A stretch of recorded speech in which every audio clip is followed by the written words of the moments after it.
पूजनीय संत समाज, देवी और देवता सुने समझे विचार करे और अपना कल्याण करे। हे भाई, संसार के अंदर जो है दुर्गुण कर्म में जो है काम, क्रोध, मद, लोभ, अहंकार 5 आते हैं और ये मनुष्य की जाति के सबके शत्रु है। कृष्ण भगवान गीता में कहते हैं कि हे अर्जुन, ये काम महापेटु है, क्रोध महापेटु है, अहंकार तो सबके बाप है और लोभ जो है सबके बाप है। और ये काम, क्रोध, मद, लोभ, अहंकार ये दुर्गुण के सेनापति है। ये ही जो है सभी धर्मात्मा के पतन करते हैं। इसलिए जो है ये पांचों के जान करके त्याग कर दो, इसी में मानव जाति के हित है। आज जो है द्वारपति के ऊपर जो है कीचक जो है उसके काम के आग ना होता, उसको जो है अपने कीचक जो है राजा विराट के साला था, भीम के जैसे शक्तिशाली था। उसने जो है द्वारपति जो है सब पांचों भाई या द्वारपति सब विराट राजा के यहाँ अज्ञातवास काट रहे थे।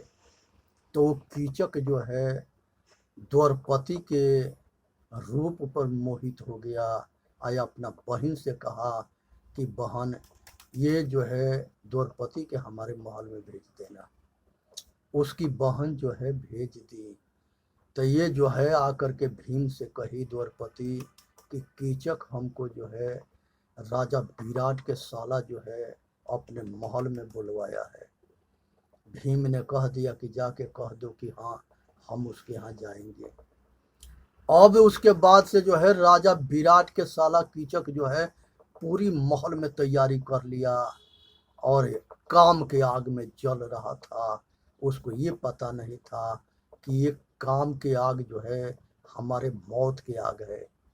उसने जो है द्वारपति के बुलाया था और भीम जो है द्वारपति के साड़ी पहन करके अंधेरा में कीचक के महल में चला गया और जाके उसके पलंग पर लेट गया। ये अपना दारू पी करके पूरा जो है तैयार हुआ और पूरा जो है नशा में धूर्त था और जा करके सोचा कि द्वारपति है, आज हम अपना आग बुताएंगे। तब तक ले भीम जो है उठाए के और उसको पीटना शुरू कर दिया। ऐसा पीटा, दोनों बहुत योद्धा थे और दोनों में बहुत लंबी और बहुत कड़ी संघर्ष लड़ाई हुई और युद्ध हुआ और उस युद्ध में लास्ट में कीचक मारा गया। तो ऐसे बहुत कहानी है। अब बहुत बड़े बड़े धर्मात्मा, अब बहुत बड़े बड़े राजनेता, अब बहुत बड़े बड़े राजा इसके शिकार हुए। इसलिए इस काम को जानो, काम बहुत महापेटु है। संसार में आज तक ले किसी के इस काम से संतुष्टि नहीं हुआ। उसी तरह से क्रोध है।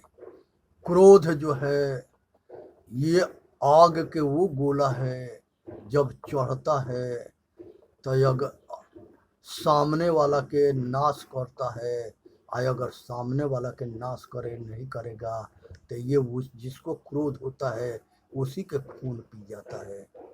इसलिए क्रोध को इस पर एक ऐसा कहानी है कि एगो राजा के ऊपर चढ़ाई कर दिया और उसने जो है एक दलाल जो है विदेशी राजा के, हिंदुस्तानी राजा के ऊपर चढ़ाई किया था। विदेशी राजा और ये हिंदुस्तानी राजा जो है धर्मात्मा सब होते थे और ये जो है पंडितन के बहुत आदर करते थे, क्षत्रिय। अब वो जो है ज्योतिषी जो है वो जाके कहा कि राजन, उधर के वो दलाल था, उधर से मिला हुआ था, राजन मुहूर्त अच्छा ना है, अगर आप लड़ाई में जाओगे तो मारे जाओगे, आया आपके हार होगा और सर्वनाश होगा। वो राजा तैयारी में था लड़ाई में जाने के लिए।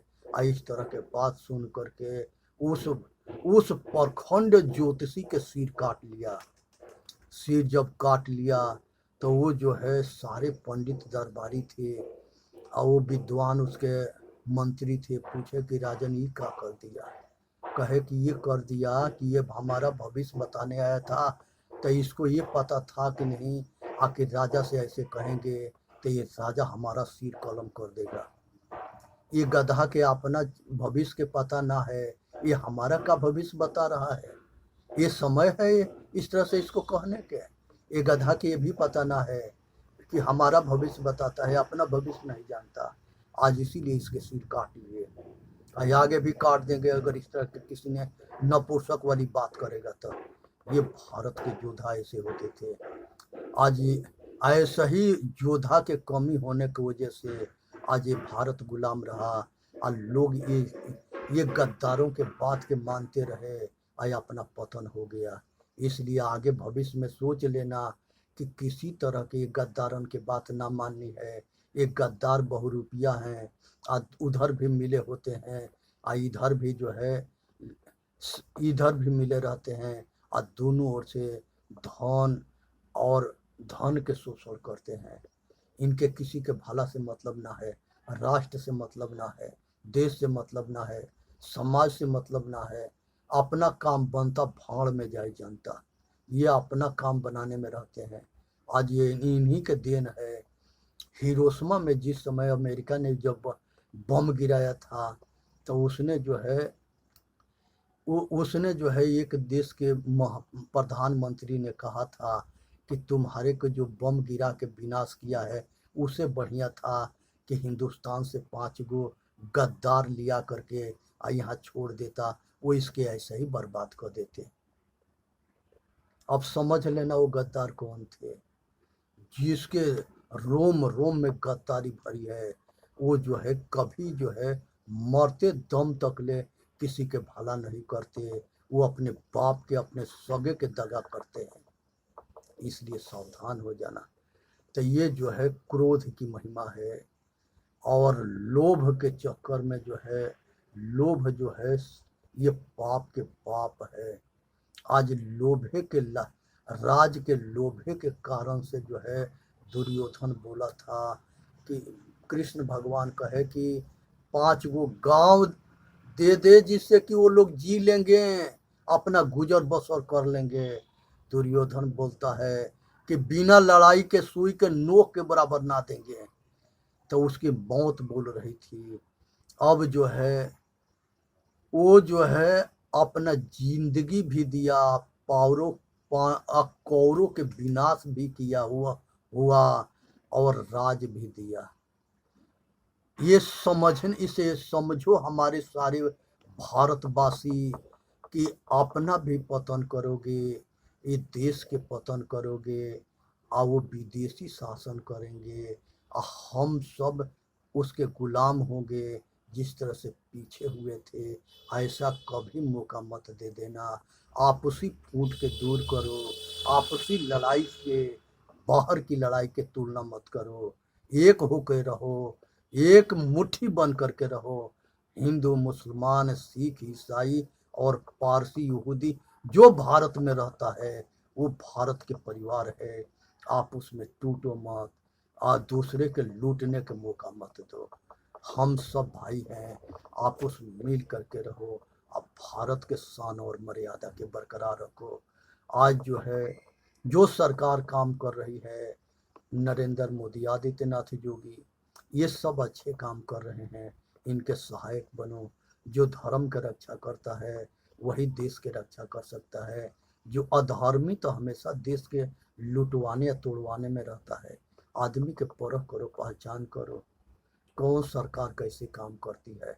एक जो है पारसी जो है यहाँ भारत के, हिंदुस्तान के प्रधानमंत्री बना, उसने जो है और वो यहाँ पर जो है करोड़ों हिंदुस्तानी के पारसी बनवा दिया।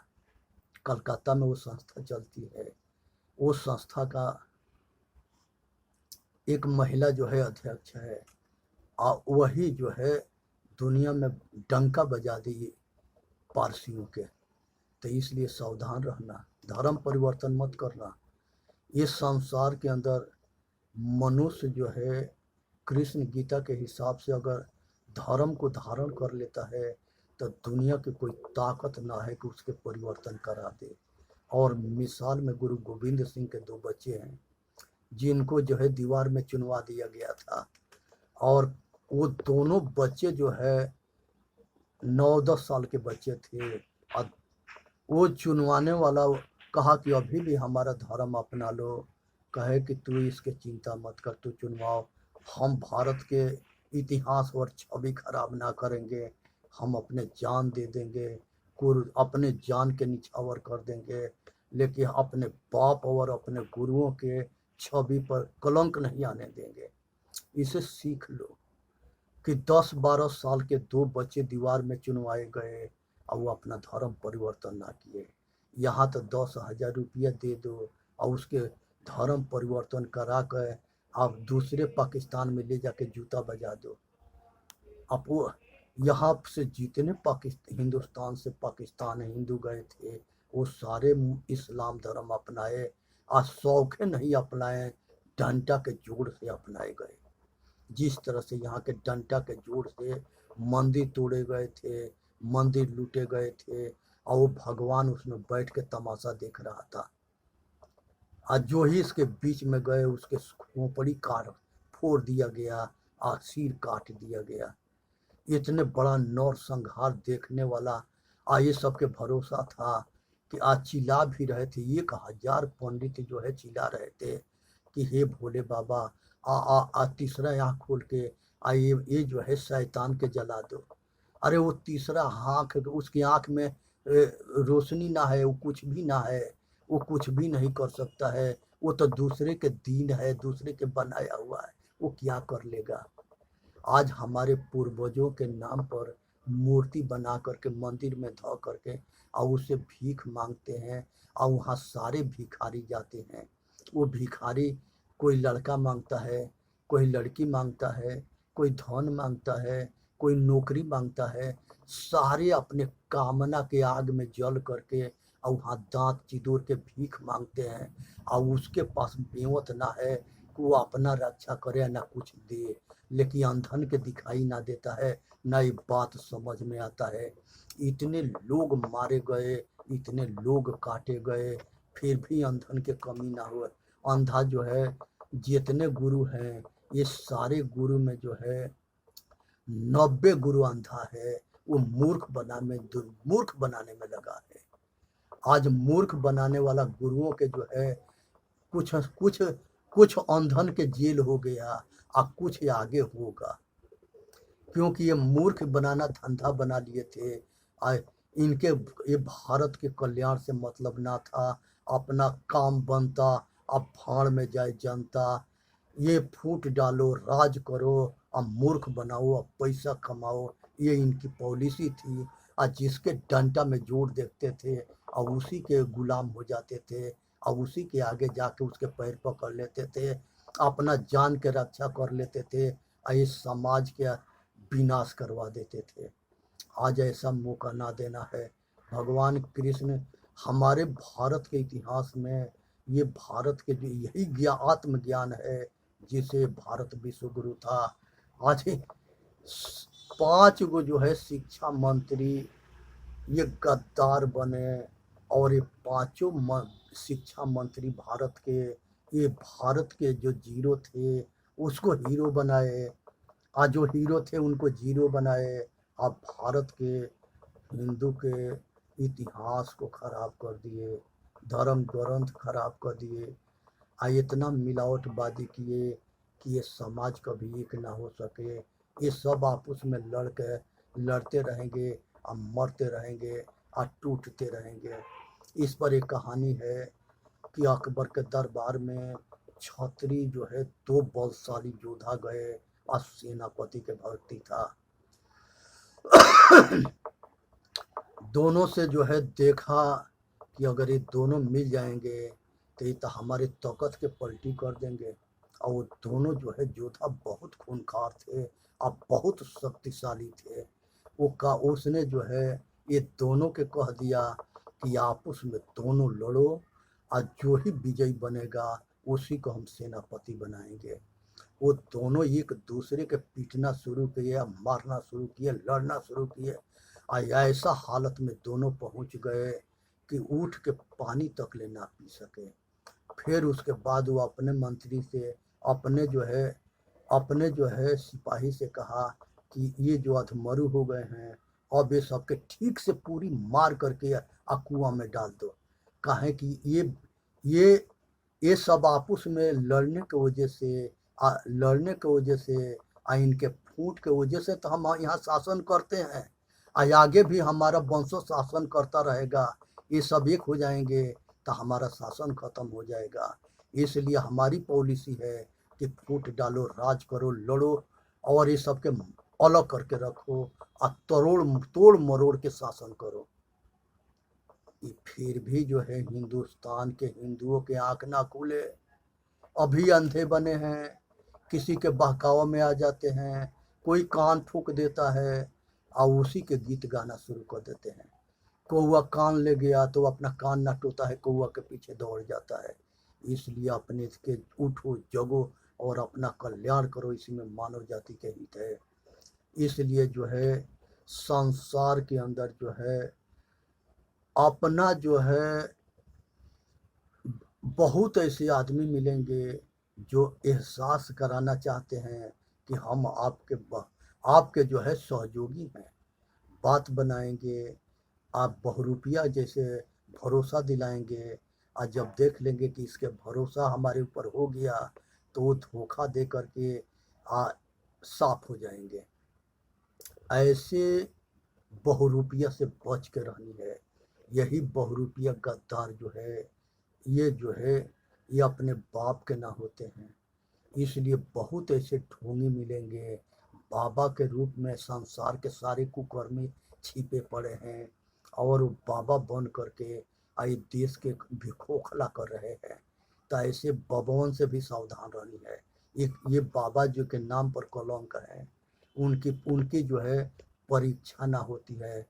जिस बाबा के आत्मज्ञान नहीं है, आचरण नहीं है और बोलने के तमीज नहीं है तो बाबा ना है, वो शैतान है। ये बाबा के परख करो। लोभी लालची आदमी बाबा ना होता है। बाप वो होता है जो बच्चों के लिए सब अपना खुशी निछावर करता है। अब बाबा वो होता है जो ये संसार के समाज के लिए अपना सारा जो है सब कुछ जो है बच्चों पे निछावर कर देता है। तब बाबा के पद बहुत ऊंचा है, दादा के पद बहुत ऊंचा है, नाना के पद बहुत ऊंचा है। तो ये बाबा जी के नाम पर कलंक है। ये जो है अपार दौलत अपने पास दबा के बैठे हैं। इतनी दौलत जो है इनको क्या जरूरत है। बाबा की इतना दौलत की जरूरत ना है, उसको तो टाइम पर रोटी मिल जाए, एगो कपड़ा मिल जाए और सोने के कोई ठिकाना मिल जाए और लोक कल्याण के लिए वो काम करता है। ये बाबुआ कभी घर में से निकलते ना है सब। जिस तरह से बेसिया जो है भीतरी मोटा करके श्रृंगार करके लोग के जो है लूटती है, उसी तरह से बाबुआ कुल बैठ करके अच्छे बाबा के छवि खराब करते हैं सब। अपार दौलत दबाए बैठे हैं सब। ये उस दौलत के सरकार के कोई टैक्स ना देना है। ये बाबन के लगे इतना पैसा है जिससे सरकार के सामाजिक बहुत काम हो सकता है, लेकिन वो जो है उसको समाज के कल्याण से मतलब ना है। उसको वो लोभी लालची हैं। वो दौलत के जो है अपना बपौती बना करके उस पर कब्जा करके बैठा है। अब उसी के पीछे बहुत बाबा मारे गए। एक जो है बिहार में धनौती मठ है और लहेजी मठ है। ये दोनों में जो है अरबों के दौलत है और वो दोनों में जो महात्मा बनता है उसके दूसरे गुंडे बदमाश कुल होते हैं, उसको मार के छीन लेते हैं सब। कितने बाबा मारे गए और सब गोली के शिकार होते हैं। तो जहाँ धन रहती है तो अधर्मी वहाँ पर मारे जाते हैं। इसलिए जो है सावधान रहो और इसके जानो समझो अब बचो। यही जो है लोभ है और अहंकार जो है, ये जो है, ये संसार में जो अहंकारी हो जाएगा उसका विनाश निश्चित है, अपतन निश्चित है। जिस तरह से सहस्त्राबाहु हुआ था, वो अपने आगे जो है किसी को लगाता ना था, जितने राक्षस हुए थे। आज जो है जमदग्नि ऋषि भार्गव ऋषियों के गुरुकुल चलाते थे, परशुराम के बाप थे, माता रेणुका थी, और दोनों के संघर्ष छिड़ गया कामधेनु गाय के पीछे। उसके 5 गो पुत्र मारे गए। इधर से जो है जमदग्नि ऋषि या माता रेणुका भी मारी गई।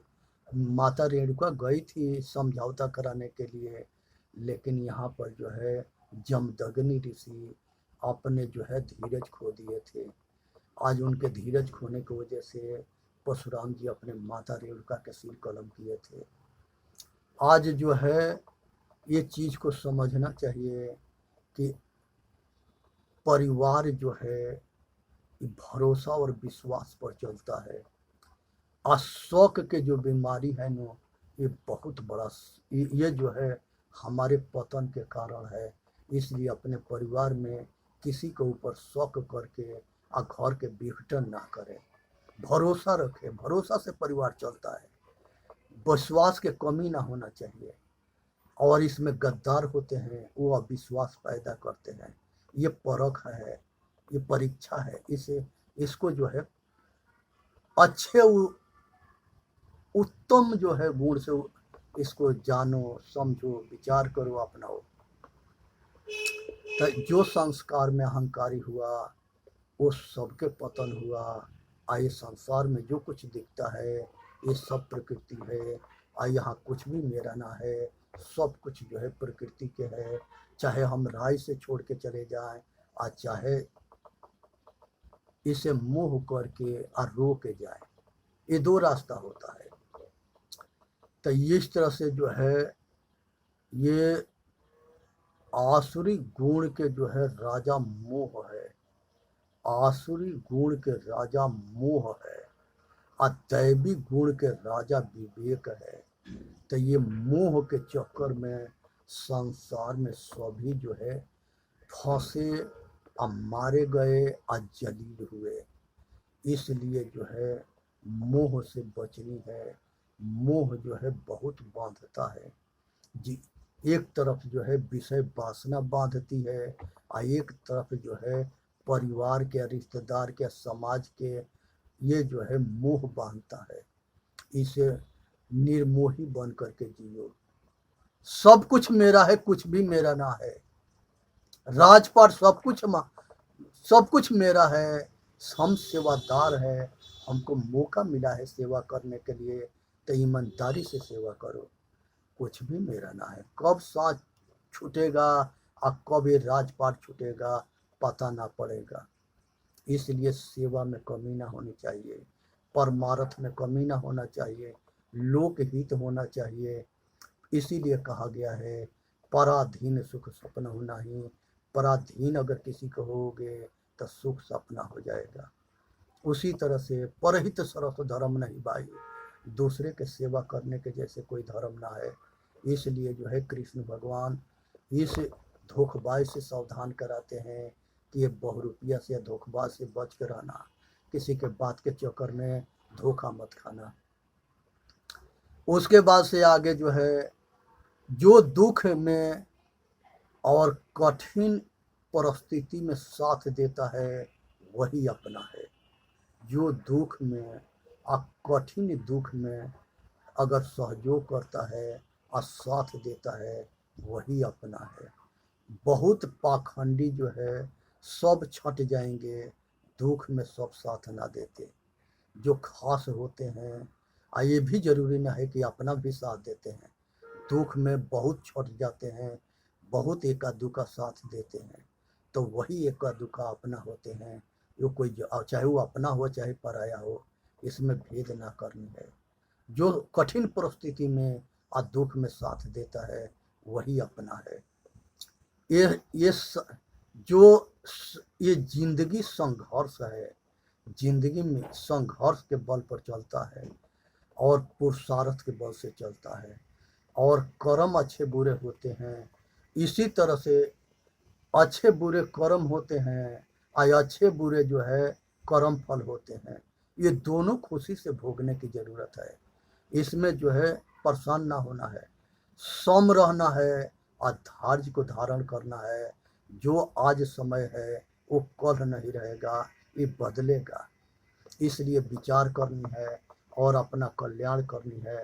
ये जिंदगी संघर्ष को समझना है और हर जगह कामयाब होना है। स्वर्ग और नरक और मोक्ष तीनों जो है मनुष्य के कर्म पर आधारित है। अगर अच्छा कर्म करोगे तो स्वर्गीय सुख पाओगे, बुरे कर्म करोगे तो नरकीय दुख पाओगे, निष्काम कर्म करोगे तो मोक्ष हो जाओगे। ये सब कर्म पर आधारित है। इसीलिए वेद में कहा गया है कर्म ही ईश्वर है और कर्म ही पूजा है। और यही बात धर्मदेव प्रभास ऋषि को बताए। अब प्रभास ऋषि ये विश्वकर्मा जी के बताए। अब विश्वकर्मा जी अपना मनु महाराज अपना पांचों पुत्रों के बताए।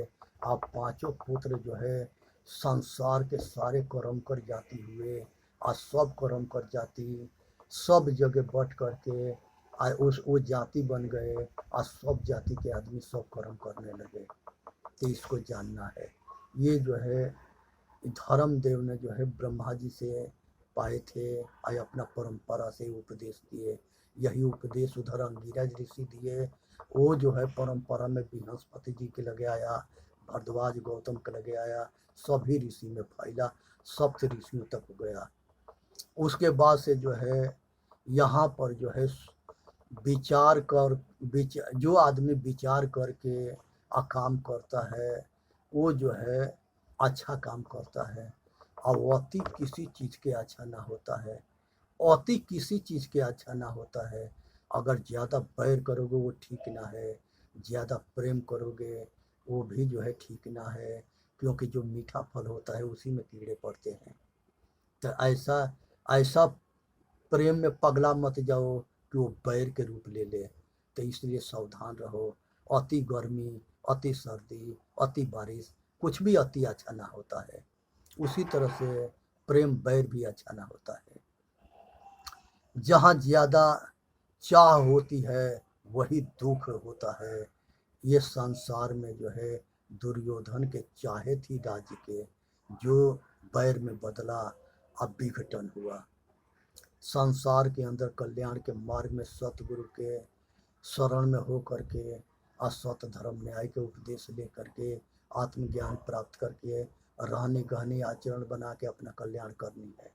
इसी तरह से पुरुषार्थी बनो, साहसी बनो और अपना कल्याण करो। इस संसार के अंदर ये मनुष्य जो है अपना मोक्ष के दरवाजा पर है, ये अपना कल्याण करता है। शाकाहारी बनो, नाशा मुक्त बनो, आचरणशील बनो और किसी इस संसार के आवागमन से छूट जाओ।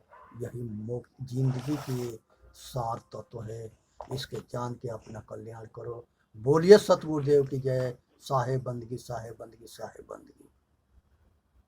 चेतन जीव दुख मुक्त चैनल पा के अपना कल्याण करे।